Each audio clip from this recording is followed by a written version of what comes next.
ଆସନ୍ତୁ ବର୍ତ୍ତମାନ ଆମେ ଈଶ୍ୱରଙ୍କର ବାକ୍ୟ ମଧ୍ୟକୁ ଯିବା। ଆଜି ଆମେ ଯିଶାୟ ପୁସ୍ତକର 45 ପର୍ବଟିକୁ ଅଧ୍ୟୟନ କରିବା ନିମନ୍ତେ ଯିବା। ଏହି ପର୍ବରେ ଆମେ କୋରସର ପରିଚୟକରଣ, ଭୌତିକ ଜଗତର ସୃଷ୍ଟି ଓ ଇସ୍ରାଏଲର ପରିତ୍ରାଣ ବିଷୟ ନେଇ ଲକ୍ଷ୍ୟ କରିବାକୁ ପାରିବା। ପ୍ରକୃତରେ ଦେଖିବାକୁ ଗଲେ 44 ପର୍ବର ଶେଷ ପଦ ସହିତ ଏହି 45 ପର୍ବର ବିଷୟବସ୍ତୁର ଏକ ଅବିଚ୍ଛିନ୍ନ ସମ୍ପର୍କ ରହିଅଛି। ତେଣୁକରି ଏହି ପର୍ବଟିକୁ ଅଧ୍ୟୟନ କରିବାକୁ ଯିବା ପୂର୍ବରୁ 44 ପର୍ବର ଶେଷ ପଦଟିକୁ ଆଣି ଏହି ସ୍ଥାନରେ ରଖିବା ନିମନ୍ତେ ମୁଁ ଇଚ୍ଛା କରେ, ଯଦ୍ୱାରା ବିଷୟବସ୍ତୁଟିକୁ ବୁଝିବା ନିମନ୍ତେ ଅତି ସହଜ ହେବ। ତେଣୁକରି ଏଠାରେ ମୁଁ 44 ପର୍ବର 28 ପଦଟିକୁ ପୁନରାବୃତ୍ତି କରିବାକୁ ଚାହେଁ। 44 ପର୍ବର 28 ପଦରେ ଏହିପରି ଲେଖା ଅଛି, ଆମ୍ଭେ କୋରସ ବିଷୟରେ କହୁ, ସେ ଆମ୍ଭ ପଲର ପାଳକ ଓ ଆମ୍ଭର ଇଷ୍ଟ ସାଧନ କରିବ। ସେ ଜିରୁସାଲମ ବିଷୟରେ କହିବ, ତାହା ପୁନର୍ନିର୍ମିତ ହେବ ଓ ମନ୍ଦିରକୁ କହିବ, ତୁମର ଭିତ୍ତିମୂଳ ସ୍ଥାପିତ ହେବ। ପ୍ରକୃତରେ କୋରସ ଜନ୍ମ ହେବାର ପ୍ରାୟ 200 ବର୍ଷ ପୂର୍ବରୁ ନାମିତ ହୋଇଥିଲା ଓ ପରିଚିତ ହୋଇଥିଲା। ମାତ୍ର ପ୍ରଶ୍ନ ଉଠେ, କୋରସ କାହିଁକି ଜନ୍ମ ହେବାର 200 ବର୍ଷ ପୂର୍ବରୁ ନାମିତ ହୋଇଥିଲା? ତେବେ ଏହାର 3ଟି କାରଣକୁ ଦର୍ଶାଯାଇପାରେ। ପ୍ରଥମତଃ, ଏହା ପରିଚୟକରଣ ନିମନ୍ତେ ଥିଲା। ଯେତେବେଳେ କୋରସ ଦୃଶ୍ୟପଟରେ ପ୍ରକାଶିତ ହେଲା, ସେତେବେଳେ ଯିଶାୟ କାହା ବିଷୟ ନେଇ କହିଥିଲେ ତାହା ଜାଣିବା ନିମନ୍ତେ କୌଣସି ପ୍ରକାର ଭୁଲ ବୁଝାମଣା ନଥିଲା। ଆହୁରି ମଧ୍ୟ କୋରସ ଏକ ମନୁଷ୍ୟ ହେବ, ଯିଏକି ଏକ ରାଜାଜ୍ଞା ପ୍ରସ୍ତୁତ କରିବ, ଯାହାକି ଇସ୍ରାଏଲକୁ ତାହାର ନିଜ ଦେଶ ମଧ୍ୟକୁ ଫେରାଇ ଆଣିବାରେ ସହାୟକ ହେବ। ଦ୍ୱିତୀୟରେ, ଈଶ୍ୱରଙ୍କ ଭାବବାଣୀ ମଧ୍ୟ ଦେଇ ଯିଶାୟ ଭବିଷ୍ୟତ ବକ୍ତା କୋରସକୁ ନାମ ଧରି ଡାକିବାର କାରଣ ହେଉଛି ଯେପରି ତାହାର ସଠିକତା ବା ସତ୍ୟତା ପ୍ରମାଣିତ ହୁଏ। ଯଦି 200 ବର୍ଷ ମଧ୍ୟରେ ଯିଶାୟ ଭବିଷ୍ୟତ ବକ୍ତା କୋରସ ବିଷୟ ନେଇ ସଠିକ୍ ବିଷୟ ଜାଣିଥିଲେ, ତାହେଲେ ସେ ମଧ୍ୟ ତାହାଙ୍କ ଭାବବାଣୀରେ ଜଣକ ବିଷୟ ନେଇ ସଠିକ୍ ଜାଣିଥିଲେ, ଯେ କି କୁମାରୀ ଗର୍ଭରେ ଜନ୍ମଗ୍ରହଣ କରିବାକୁ ଥିଲା। ଇମାନୁଏଲ, ଆମମାନଙ୍କ ସହିତ ଈଶ୍ୱର, ଯେ କି 700 ବର୍ଷ ପରେ ଆଗମନ କରିବାକୁ ଥିଲା। ଶିକ୍ଷାପ୍ରାପ୍ତ ଇସ୍ରାଏଲୀୟମାନେ ଖ୍ରୀଷ୍ଟଙ୍କ ଆଗମନ ନିମନ୍ତେ ପ୍ରସ୍ତୁତ ରହିବା ଉଚିତ ଥିଲା। ଲକ୍ଷ୍ୟ କରନ୍ତୁ ଯେ ଈଶ୍ୱର କୋରସକୁ ମୋହର ବା ଆମ୍ଭ ପଲର ପାଳକ ବୋଲି କହନ୍ତି ଓ ଆହୁରି କହନ୍ତି ଯେ ସେ ଆମ୍ଭର ଇଷ୍ଟ ସାଧନ କରିବ ଓ ଜିରୁସାଲମକୁ ପୁନର୍ନିର୍ମାଣ କରିବ। ଆପଣ ଜାଣିଥିବେ ଯେ ଈଶ୍ୱର ଇସ୍ରାଏଲର ଉତ୍ତର ରାଜ୍ୟକୁ ନିର୍ବାସିତ କରାଇବା ନିମନ୍ତେ ଅସୁରୀୟମାନଙ୍କୁ ବ୍ୟବହାର କରିଥିଲେ ଓ ସେ ମଧ୍ୟ ସେହିପରି ଭାବେ ଜିରୁସାଲମକୁ ବିନାଶ କରିବା ନିମନ୍ତେ ଓ ଇସ୍ରାଏଲର ଦକ୍ଷିଣ ରାଜ୍ୟକୁ ନିର୍ବାସିତ କରାଇବା ନିମନ୍ତେ ବାବିଲୋନୀୟମାନଙ୍କୁ ବ୍ୟବହାର କରିଥିଲେ। ମାତ୍ର ସେ ଯେଉଁମାନଙ୍କୁ ଏହିପରି କାର୍ଯ୍ୟ ନିମନ୍ତେ ବ୍ୟବହାର କଲେ, ସେମାନଙ୍କୁ ସେ ଦଣ୍ଡ ଦେଲେ। ସେମାନେ ଦୁଷ୍ଟ ଥିଲେ ଓ ସେମାନେ ଯାହା ସବୁ କରିଥିଲେ ଈଶ୍ୱର ତହିଁ ନିମନ୍ତେ ସେମାନଙ୍କର ବିଚାର କଲେ। ମାତ୍ର କୋରସ ହେଉଛି ସମ୍ପୂର୍ଣ୍ଣ ଭିନ୍ନ। ଈଶ୍ୱର ତାହାକୁ ମୋହର ପାଳକ ବୋଲି କହନ୍ତି, ଯେ କି ଆମ୍ଭର ସମସ୍ତ ଇଷ୍ଟ ସାଧନ କରିବ। ଏହା ଅତି ଚମତ୍କାର ବିଷୟ ଯେ ଈଶ୍ୱର କହନ୍ତି କୋରସ ଆମ୍ଭର ଇଷ୍ଟ ସାଧନ କରିବ। କେବଳ ଈଶ୍ୱରଙ୍କ ଇଚ୍ଛା ନୁହେଁ, ମାତ୍ର ତାହାଙ୍କର ଇଷ୍ଟ ମଧ୍ୟ। ଏହିସବୁ ସତ୍ୟ ମଧ୍ୟ ସନ୍ହେରିବ ଓ ନବୁକଦନେସ୍ସର ଇସ୍ରାଏଲ ଓ ଜିହୁଦାକୁ ନିର୍ବାସିତ କରାଇବା ଦ୍ୱାରା ଈଶ୍ୱରଙ୍କ ଇଚ୍ଛାକୁ ସଫଳ କଲେ। ମାତ୍ର କୋରସ ଈଶ୍ୱରଙ୍କ ଇଷ୍ଟ ସାଧନ କରିବ ଓ ତାହା ହିଁ ହେଉଛି ଭିନ୍ନତା। ଆସନ୍ତୁ ଏହି ଯିଶାୟ 45 ପର୍ବରେ ଆମମାନେ ଏପରିକି କୋରସ ଜନ୍ମ ନ ହେବା ପୂର୍ବରୁ ତାହାର ଆହ୍ୱାନକୁ ଲକ୍ଷ୍ୟ କରିବାକୁ ପାରିବା। ଦେଖନ୍ତୁ 45 ପର୍ବର ପ୍ରଥମ ପଦରେ ଏହିପରି ଲେଖା ଅଛି, ସଦାପ୍ରଭୁ ଆପଣା ଅଭିଷିକ୍ତ ବ୍ୟକ୍ତିର ଅର୍ଥାତ୍ କୋରସର ବିଷୟରେ ଏହି କଥା କହନ୍ତି, ଆମ୍ଭେ ତାହା ସମ୍ମୁଖରେ ନାନା ଗୋଷ୍ଠୀଙ୍କୁ ପରାସ୍ତ କରିବା ନିମନ୍ତେ ତାହାର ଦକ୍ଷିଣ ହସ୍ତ ଧରିଅଛୁ ଓ ଆମ୍ଭେ ରାଜାମାନଙ୍କର କଟିବନ୍ଧନ ଫିଟାଇବା। ଆମ୍ଭେ ତାହା ସମ୍ମୁଖରେ କବାଟ ସବୁ ମୁକ୍ତ କରିବା ଓ ନଗର ଦ୍ୱାର ସବୁ ବନ୍ଦ ନୋହିବ। ଦେଖନ୍ତୁ, ଏହା ହେଉଛି ଏକ ଚମତ୍କାର ଭାବବାଣୀ। ଯିଶାୟ ତାହାଙ୍କ ବିଷୟରେ କହିବାର ପ୍ରାୟ 200 ବର୍ଷ ଧରି କୋରସ ଦୃଶ୍ୟପଟକୁ ଆସି ନଥିଲେ। ଏହି କୋରସ ପୂର୍ବରୁ ଅର୍ଥାତ୍ ପାରସ୍ୟରୁ ଆସିଥିଲେ। ତାଙ୍କର କବରର ଧ୍ୱଂସାବଶେଷ ଇରାନର ପାସର ଗଦି ଅଞ୍ଚଳରେ ପରିଲକ୍ଷିତ ହୁଏ। ସେ ଜଣେ ଅତି ନମ୍ର ବ୍ୟକ୍ତି ଥିଲେ, ଯେ କି ଈଶ୍ୱରଙ୍କ ଉପରେ ନିର୍ଭର କରୁଥିଲେ।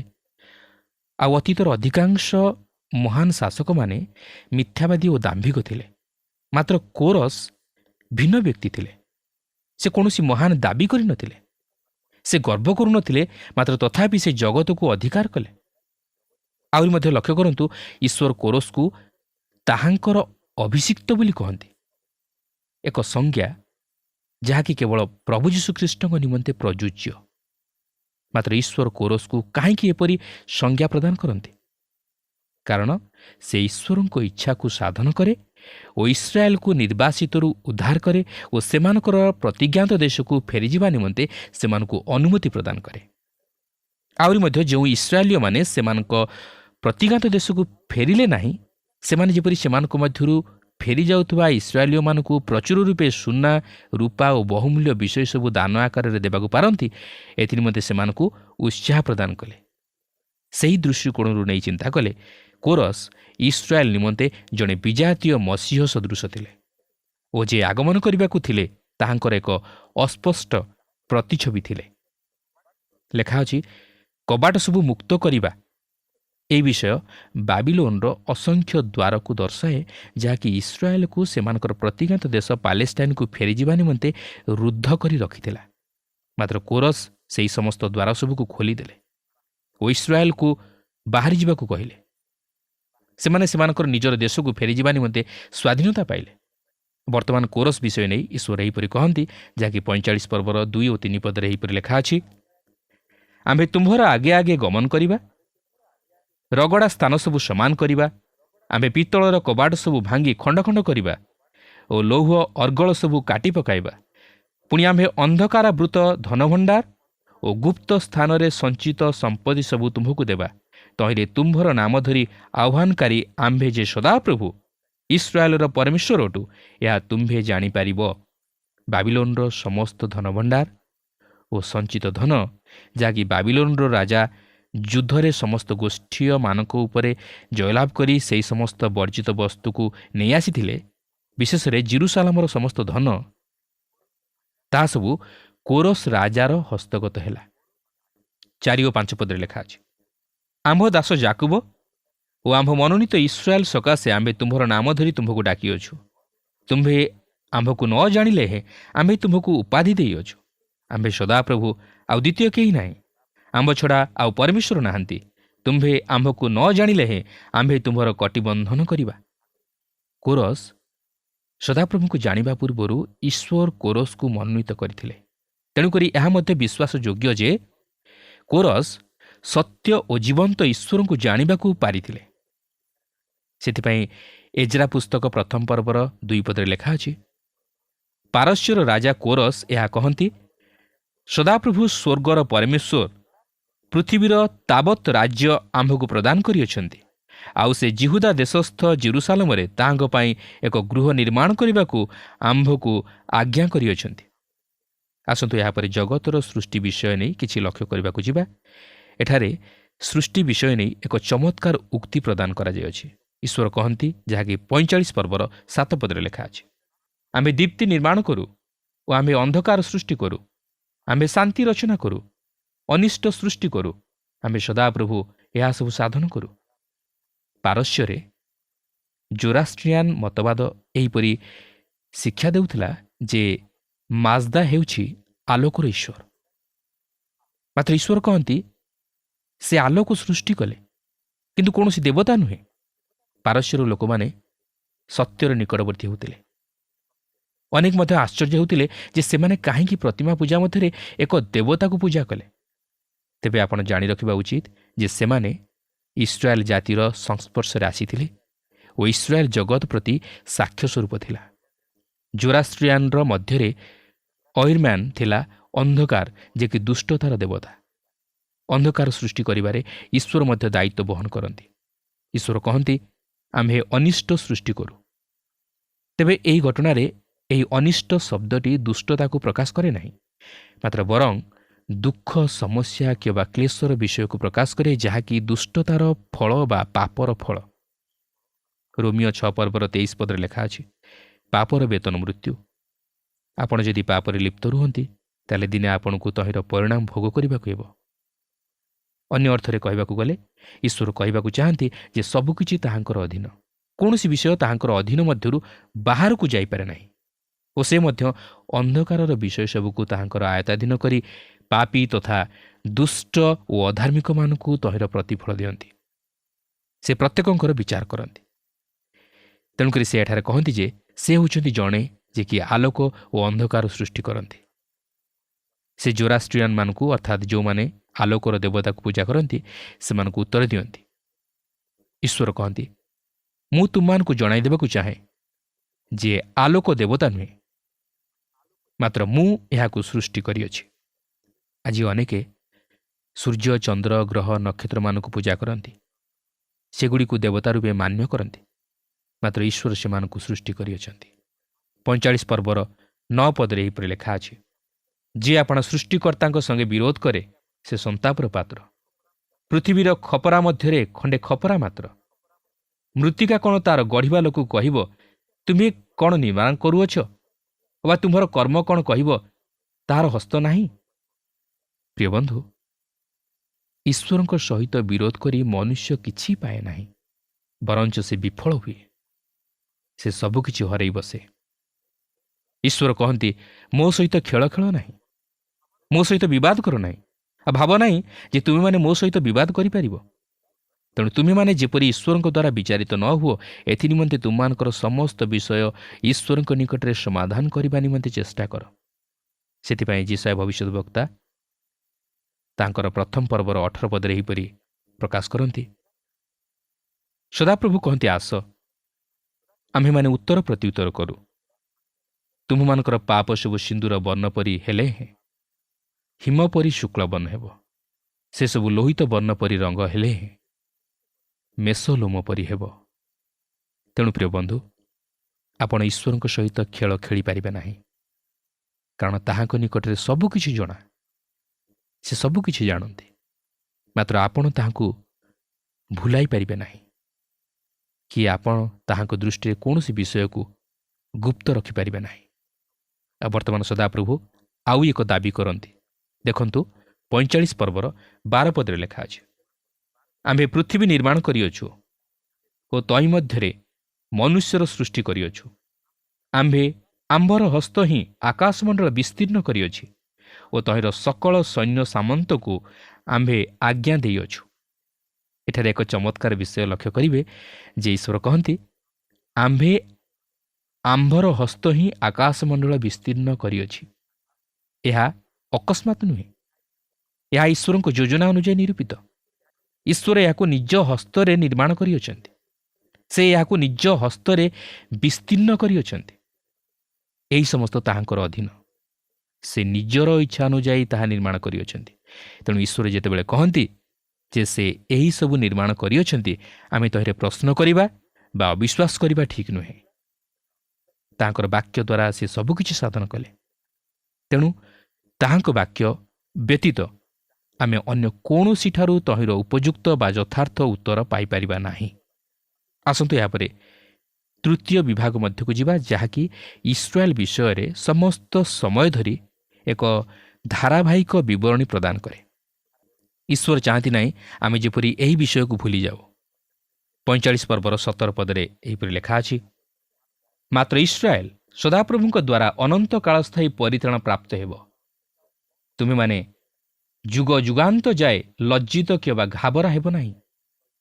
ଯେଉଁମାନେ କହନ୍ତି ଯେ ଈଶ୍ୱର ଇସ୍ରାଏଲକୁ ପରିତ୍ୟାଗ କରିଅଛନ୍ତି ବୋଲି, ସେମାନେ ଏହି ଅଂଶ ଉପରେ ବିଶେଷ ଦୃଷ୍ଟି ଦେବା ଆବଶ୍ୟକ। ଇସ୍ରାଏଲର ପରିତ୍ରାଣ ଅନନ୍ତ କାଳସ୍ଥାୟୀ ପରିତ୍ରାଣ। ଈଶ୍ୱର କହନ୍ତି, ଇସ୍ରାଏଲ, ତୁମ୍ଭେ ବିଚାରିତ ହେବାକୁ ଯାଉଅଛ, ତୁମ୍ଭେ ବାବିଲୋନକୁ ଯାଉଅଛ, ମାତ୍ର ତୁମ୍ଭେ ପୁନର୍ବାର ତୁମ୍ଭର ପ୍ରତିଜ୍ଞାତ ପାଲେଷ୍ଟାଇନ୍ ଦେଶକୁ ଫେରିବାକୁ ଯାଉଅଛ। ତଥାପି ବିଦ୍ରୋହିତା ତୁମ୍ଭ ହୃଦୟରେ ରହିଅଛି, ମାତ୍ର ଶେଷରେ ମୁଁ ତୁମ୍ଭକୁ ଉଦ୍ଧାର କରିବାକୁ ଯାଉଅଛି। ପୁନର୍ବାର ସେ ସେମାନଙ୍କୁ ଏକ ଆମନ୍ତ୍ରଣ ଜଣାନ୍ତି। ଏହା ସେଦିନ ଓ ଆଜି ମଧ୍ୟ ଅତି ସ୍ପଷ୍ଟ। 45 ପର୍ବର 22 ପଦରେ ଲେଖା ଅଛି, ହେ ପୃଥିବୀର ପ୍ରାନ୍ତସ୍ଥ ସମସ୍ତେ, ତୁମେମାନେ ଆମ୍ଭ ପ୍ରତି ଅନାଇ ପରିତ୍ରାଣ ପ୍ରାପ୍ତ ହୁଅ, କାରଣ ଆମ୍ଭେ ପରମେଶ୍ୱର, ଆମ୍ଭ ଛଡ଼ା ଦ୍ୱିତୀୟ ନାହିଁ। ଏହି ଅଂଶଟି ଦିନେ ଚାର୍ଲସ ସର୍ଜନଙ୍କ ଜୀବନକୁ ବଦଳାଇ ଦେଇଥିଲା। ଆଉ ତାହା ମଧ୍ୟ ଜଣେ ସାଧାରଣ ବ୍ୟକ୍ତିଙ୍କ ଶିକ୍ଷା ଦ୍ୱାରା, ଯିଏକି ସେତେଦୂର ଶିକ୍ଷିତ ନଥିଲେ। ସେହି ବ୍ୟକ୍ତିଙ୍କୁ ମଧ୍ୟ ସ୍ପର୍ଜନ ଜାଣିନଥିଲେ। ଦିନେ ସେ ଯେତେବେଳେ ରବିବାର ଦିନ ସକାଳେ ତାହାଙ୍କର ଗିର୍ଜାକୁ ବାହାରିଥିଲେ, ସେତେବେଳେ ପଥ ମଧ୍ୟରେ ଲଣ୍ଡନ ସହରରେ ଭୀଷଣ ବରଫ ଝଡ଼ ଆରମ୍ଭ ହୋଇଗଲା। ସେ ଆଉ ତାହାଙ୍କର ଗିର୍ଜାକୁ ଯାଇ ନ ପାରି ବାଟରେ ଏକ ଛୋଟ ଗିର୍ଜା ଘରେ ରହିଗଲେ ଓ ସେହି ଉପାସନାରେ ଯୋଗ ଦେଲେ। ମାତ୍ର ସେହି ଉପାସନାରେ ମଧ୍ୟ ଏହିପରି ବରଫ ଝଡ଼ ହେତୁ ପ୍ରଚାରକ ବାବୁ ଆସିପାରିନଥିଲେ। ତେଣୁକରି ସେହି ଉପାସକ ଦଳ ମଧ୍ୟରୁ ଜଣେ ବ୍ୟକ୍ତି ଛିଡ଼ା ହୋଇ ପ୍ରଭୁଙ୍କର ବାକ୍ୟ ପରିବେଷଣ କଲେ। ଆଉ ସେତେବେଳେ ସେ ଏହି ଯିଶାୟ ପୁସ୍ତକର 45 ପର୍ବର 22 ପଦ ଉପରେ ଶିକ୍ଷା ଦେବାକୁ ଲାଗିଲେ। ଆଉ ସେ ଶିକ୍ଷା ଦେଇ କହିବାକୁ ଲାଗିଲେ, ଈଶ୍ୱର କହନ୍ତି, ତୁମ୍ଭେ ତାହାଙ୍କ ଆଡ଼କୁ ଦୃଷ୍ଟି କରିବା ଉଚିତ ଓ ଉଦ୍ଧାର ପାଇବା ଉଚିତ। ଏହାପରେ ସେ ସେହି ବାକ୍ୟ ଉପରେ ଅଧିକ ଗୁରୁତ୍ୱ ଦେଇ କହିବାକୁ ଲାଗିଲେ, ହେ ପୃଥିବୀର ପ୍ରାନ୍ତସ୍ଥ ସମସ୍ତେ, ତୁମେମାନେ ଈଶ୍ୱରଙ୍କ ଆଡ଼କୁ ଦୃଷ୍ଟି କର ଓ ଉଦ୍ଧାର ପ୍ରାପ୍ତ ହୁଅ। ଏହାପରେ ସେ ଦେଖିବାକୁ ପାରିଲେ ଯେ ଜଣେ ବ୍ୟକ୍ତି ସେହି ଉପାସକମାନଙ୍କ ମଧ୍ୟରେ ଅତି ମନ ଦୁଃଖରେ ବସିଅଛନ୍ତି। ତାଙ୍କ ମନ ଅତି ଦୁଃଖ, ଆଉ ତାଙ୍କ ମୁହଁରେ କୌଣସି ଆନନ୍ଦ ନାହିଁ। ଆଉ ସେହି ବ୍ୟକ୍ତି ହେଉଛନ୍ତି ସ୍ପର୍ଜନ। ଏହାପରେ ସେହି ପ୍ରଚାରକ ଜଣକ ସ୍ପର୍ଜନକୁ କହିଲେ, ତୁମେ ଯୀଶୁଙ୍କ ପ୍ରତି ଦୃଷ୍ଟି କର, ତାହେଲେ ତୁମେ ଉଦ୍ଧାର ପ୍ରାପ୍ତ ହେବ। ସ୍ପର୍ଜନ ଜଣେ ବିଦ୍ୱାନ ବ୍ୟକ୍ତି ଥିଲେ। ମାତ୍ର ଏହି ବ୍ୟକ୍ତି ଜଣକ ଯାହା କହିଲେ ସ୍ପର୍ଜନ ତାହା କଲେ। ସେ ଯୀଶୁଙ୍କ ପ୍ରତି ଚାହିଁଲେ ଓ ଉଦ୍ଧାର ପ୍ରାପ୍ତ ହେଲେ। ପ୍ରିୟ ବନ୍ଧୁ, ପ୍ରଭୁଙ୍କର ବାକ୍ୟ ଆମମାନଙ୍କୁ ଉଦ୍ଧାରର ପଥରେ କଢ଼ାଇ ନିଏ। ପ୍ରଭୁଙ୍କର ବାକ୍ୟ ଆମମାନଙ୍କ ଜୀବନରେ ବାସ୍ତବ ଶାନ୍ତି ଦିଏ। ପ୍ରଭୁଙ୍କର ବାକ୍ୟ ଆମମାନଙ୍କ ଜୀବନରେ ବାସ୍ତବ ଶକ୍ତି ଦିଏ। ପ୍ରଭୁଙ୍କର ବାକ୍ୟ ଆମମାନଙ୍କୁ ସେହି ଅନନ୍ତ ଜୀବନର ପଥରେ କଢ଼ାଇ ନିଏ। ପ୍ରଭୁଙ୍କର ବାକ୍ୟ ଆମମାନଙ୍କ ଜୀବନରେ ସମସ୍ତ ଦୋଷ ଦୁର୍ବଳତାକୁ ଦେଖାଇ ଦିଏ। କାରଣ ସେହି ବାକ୍ୟ ଦର୍ପଣ ପରି। ଯେତେବେଳେ ଆମେ ଦର୍ପଣ ସମ୍ମୁଖରେ ଛିଡ଼ା ହେଉ, ସେତେବେଳେ ଆମେ ନିଜର ମୁଖରେ ଥିବା ସମସ୍ତ ବିଷୟକୁ ଦେଖିପାରୁ, ସେହି ଦାଗ ସବୁ ଦେଖିପାରୁ। ଆଉ ଠିକ୍ ସେହି ପ୍ରକାର ଯେତେବେଳେ ଆମେ ଈଶ୍ୱରଙ୍କର ବାକ୍ୟ ମଧ୍ୟ ଦେଇ ଆସୁ, ସେତେବେଳେ ଆମେ ନିଜର ସମସ୍ତ ଦୋଷ ଦୁର୍ବଳତାକୁ ଦେଖିପାରୁ, ପାପର ସେହି ସମସ୍ତ କାଳିମା ବିଷୟଗୁଡ଼ିକୁ ଦେଖିପାରୁ, ସେହି ଦାଗଗୁଡ଼ିକୁ ଦେଖିପାରୁ। ଆଉ ଯେତେବେଳେ ଆମେ ପ୍ରଭୁ ଯୀଶୁଙ୍କ ନିକଟକୁ ଆସୁ, ତାହାଙ୍କ ଆଡ଼କୁ ଦୃଷ୍ଟି କରୁ, ତାହାଙ୍କ ନିକଟରେ ନିଜର ପାପ ସବୁ ସ୍ୱୀକାର କରୁ, ସେତେବେଳେ ସେ ଆମମାନଙ୍କୁ ଉଦ୍ଧାର କରନ୍ତି। ତାଙ୍କର ସେହି ପ୍ରେମର ବାହୁରେ ସେ ଆମମାନଙ୍କୁ ଆବରି ନିଅନ୍ତି। ଏହି ଜଗତରେ କୌଣସି ବ୍ୟକ୍ତି ନାହିଁ ଯିଏକି ପ୍ରଭୁ ଯୀଶୁଙ୍କ ଆଡ଼କୁ ଦୃଷ୍ଟି କରି ନିରାଶ ହୋଇ ଫେରିଯିବ। କେହି ନାହିଁ। ଆଜି ଅନେକ ଭାଇ ଭଉଣୀମାନେ ଏହି କାର୍ଯ୍ୟକ୍ରମ ମଧ୍ୟ ଦେଇ ପ୍ରଭୁ ଯୀଶୁଙ୍କର ପରିଚୟ ପାଇଛନ୍ତି, ଉଦ୍ଧାର ପାଇଛନ୍ତି। ଆଜି ମୋ ଜୀବନରେ ମଧ୍ୟ ମୁଁ ଉଦ୍ଧାର ପାଇଛି। ପ୍ରିୟ ବନ୍ଧୁ, ଆଜି ମଧ୍ୟ ପ୍ରଭୁଙ୍କର ବାକ୍ୟ କହେ, ତୁମେ ଖ୍ରୀଷ୍ଟଙ୍କ ପ୍ରତି ଦୃଷ୍ଟି କର, ତାହେଲେ ଉଦ୍ଧାର ପ୍ରାପ୍ତ ହେବ। ଆସନ୍ତୁ, ସମୟ ଥାଉଁ ଥାଉଁ, ସୁଯୋଗ ଥାଉଁ ଥାଉଁ ସେହି ଖ୍ରୀଷ୍ଟଙ୍କ ପ୍ରତି ଦୃଷ୍ଟି କରୁ ଓ ନିଜର ପାପରୁ ଉଦ୍ଧାର ପ୍ରାପ୍ତ ହେଉ। ପ୍ରିୟ ବନ୍ଧୁ, ଏହି ଜଗତରେ କେହି ନାହିଁ ଯିଏକି ଆମମାନଙ୍କୁ ପାପରୁ ଉଦ୍ଧାର କରିପାରେ। ମାତ୍ର ପ୍ରଭୁ ଯୀଶୁ ଆମମାନଙ୍କୁ ଉଦ୍ଧାର କରିପାରନ୍ତି, ଯେହେତୁ ସେ ଆମମାନଙ୍କ ନିମନ୍ତେ ନିଜର ପ୍ରାଣ ଦେଇଛନ୍ତି, ନିଜର ବହୁମୂଲ୍ୟ ରକ୍ତ ଦେଇଛନ୍ତି। ପ୍ରଭୁ ଆମ ପ୍ରତ୍ୟେକଙ୍କୁ ଏହି ସଂକ୍ଷିପ୍ତ ଆଲୋଚନା ମଧ୍ୟ ଦେଇ ଆଶୀର୍ବାଦ କରନ୍ତୁ।